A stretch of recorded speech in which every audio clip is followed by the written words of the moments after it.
Good morning, LinkedIn family. It's time for another Coffee with Bob. And again, I am very honored and pleased to be welcoming a new connection that I just recently made. Michelle Mazzara. Did I say that right? Mazzara? Michelle Mazzara. Mazzara. Mazzara. Mazzara. Michelle Mazzara of Luvafoodie. Michelle is, I got to say, has the most awesomest product. She sent me this here, which is blood orange tea that I just made into iced tea. I've been drinking all morning, and it's fantastic. Although this is Coffee with Bob, I should be drinking coffee, but I'm drinking blood orange tea this morning. So if you're not connected with Michelle, make sure you do. Make sure you follow her. She posts some great stuff and has some great product that you'll want to check out. From recipes to mixtures with the different teas that she has, to all the different spices that she has. All of it, I think, is all GMO free and organic and all that, right, Michelle? So, Luvafoodie, thank you for having me a guest, first of all. It's my pleasure to meet you and be on your show, or Coffee Time. Luvafoodie is a clean eating brand, and now it's a clean drinking brand. So we don't use any chemicals, no fillers, no artificial ingredients, no artificial colors. So most teas that have flavor, Bob, have artificial flavor. And Luvafoodie, my new line that I just launched in June, is completely flavored with natural flavor. So natural blood orange, natural lemon, natural passion fruit, and natural raspberry. Those are the 4 flavors. And our spice blends, which I don't know if you've had a chance to try any of them that I sent you. Not quite yet, but I'm very excited to. Yes. There's the majority of spice blends out there in the marketplace, Bob, all have fillers in there. They're the largest spice company out there has many brands under it, and the majority of their spices all have silicone dioxide in or some sort of anti-caking agent. And they're also filled with a lot of salt and sugar, where Luvafoodie spices are unadulterated. By that I mean there's nothing in there, no chemicals, no fillers. So the flavor is actually quite prominent, and it's a lot better for you because you don't want to put chemicals in your body if you don't have to. It's called clean eating. Yeah. So my tagline is eat clean, drink clean, be well, and stay well at Luvafoodie. Nice. Yeah, I have to admit that my daughter is definitely a clean eater. I mean, I told her that I sent her a little snapshot of the different spices that you sent me and the blood orange tea that you sent me, and they're coming over for Labor Day weekend, and she's excited to try them all. But yeah, she's 100% clean. I mean, she's the healthiest. She put me on one of these 30-day things where I gave up, sugars and alcohol, and that made a difference. So I'm trying. I'm building my way. Well, once you start, it's really easy. It's basically fruits and vegetables and some, fish. I eat a lot of fish, lean food, not processed food. So if you're going to eat cheese that's not processed meat, and then no chemicals. I mean, the majority of the, like I said, sauces out there, condiments, spices, all have chemicals in it. So I encourage everybody, when you're shopping, look at the ingredients. If you don't see anything that you don't know, you can't pronounce, or you don't know what it is, you probably don't want to buy it because it's probably adulterated. But in this time period, right, where we're all fighting the pandemic and trying to be healthier and putting other chemicals into our bodies, vitamins and stuff like that, and people are struggling economically, right? Eating clean is not always the most cost efficient way of doing things, right? What do you tell people, in order to afford eating clean as an example?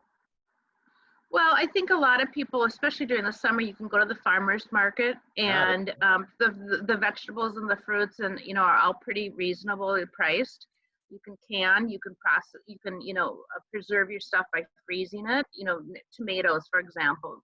Make a bunch of tomato sauce, put it in the freezer, then you have it all winter long, or you have it for a few months. There's a lot of good grains out there, quinoa and lentils. Those are also not very expensive, and you can mix those with vegetables or chicken or fish, and that's another way to eat clean and extend Maybe the cost, you don't have to use as much protein if you're using, a grain.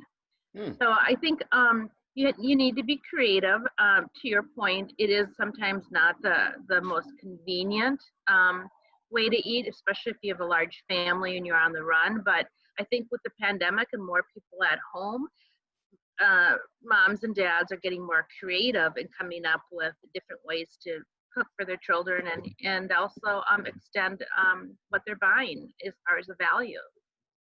That's awesome. And you know what? I'll tell you, make sure you check out Michelle's website for this stuff, the blood orange tea, because it's not expensive at all. I mean, I No. was pretty amazed by what your offers are.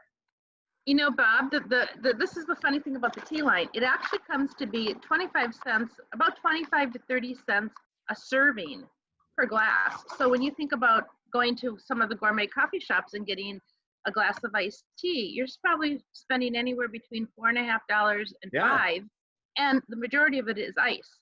You Mm-hmm. get about this much liquid, and the rest is ice.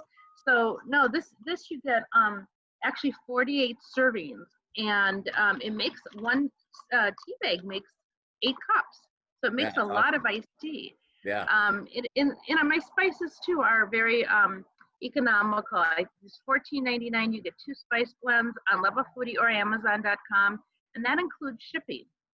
So my premise isn't to gouge the customer or Mm-hmm. gouge. I want people to try our brand, and then they get really hooked on it. Yeah. Our number 1 seller is garlic lovers, and I just came out with that in a large quart size because a lot of customers go through garlic lovers. They use it every night. And Right. so I had a lot of requests say, Michelle, can't you come out with it in a larger size? So that just came out this week. That's the one we did try last night, was the garlic lovers. Did you Toss it on put that some, on? What did you put that on? put it on chicken breast. Yep. Oh, It's Bob, that is amazing on roasted vegetables too. If you guys eat a lot of vegetables, just coat whatever you're doing with olive oil, then sprinkle the spice on it and roast it in your oven. It's so easy to do. And I say with the garlic lovers, you can put it on anything but chocolate. well, I bet you there are some people who love garlic enough that are going to try it on chocolate. So don't be Right, surprised. right. Well, Yeah. I did send you some chocolate too. Did you get to taste that? No, I did not yet, because well, you guys have the same heat wave going on in Minnesota that we Yep. have going on here in Chicago. So in the packaging, it was a little melted, so I tossed it in the refrigerator. So I Okay. haven't tried it yet, but I definitely did you make that chocolate too? Yeah, I have somebody who makes, I have a co-packer, somebody who makes all my stuff for me. But Nice. yeah, we do chocolate fourth quarter. I've got, if you've got any little kids, I've got hot chocolate on a stick. It's an ounce of French chocolate, and you stir it in hot milk, or you can also stir it in hot coffee if you like chocolate coffee. I do. Yeah, I I'll definitely have do. to send you some samples of that. That's That's fun. awesome. But the majority of my business is spices, and now with the iced tea line, I'm hoping to gain that distribution in more channels in 2021. With the pandemic, it was a little bit of a challenge. A lot of buyers said no new items. Right. So, yeah. Well, all I got to say is that if you're not connected to Michelle yet on LinkedIn, make sure you do. Make sure you follow her, because she's been offering some really cool stuff. Look for her on Amazon for sure. Check out her website. I mean, it's all great stuff, and this is what the LinkedIn community is all about: is supporting each other and really getting out there and discovering new things. I mean, I would have never imagined that you can get a blood orange iced tea. Never, I'd never imagined that, and it's just fantastic. It's delicious. Thank you, Bob. I like to create things that people, first of all, that's first to market. I sent you the brochure. I'll call Yes, this out real quick about dog lovers and yes, cat lover spice. Okay, nobody had ever created a spice for dogs or cats. Well, I have a dog, Lucy, who's 16 and a half, who was very sick 3 years ago, and I needed her to eat, and I needed her to stay alive. So I created a line of all natural spices for dogs and awesome. Yeah, that's cats. fantastic. I think we have a shepherd that's getting towards the end of life that we're probably going to end up ordering some of that. So to try it out, absolutely. How old is Shepherd? Well, she's 5, but she has some heart issues. She was born with, Oh, I forgot what it's called, but it's a bunch of different things wrong with her heart. So she wasn't supposed to make it a year. She just turned 5. oh, So we're oh, wow. keeping her going. Oh, yes. Thank you for having us, Thank for you. being on Coffee Pot. I really do appreciate that. And I'd like to really schedule a follow-up where maybe you can do a demo of all your spices and show people how to That use would them. be awesome. That would be All right. awesome. Yes. Thank you so much. And I will definitely look forward to staying in touch with you, Bob. Excellent. Thank you again. Have a great Thank day. you. Have a great Bye-bye. day. You too.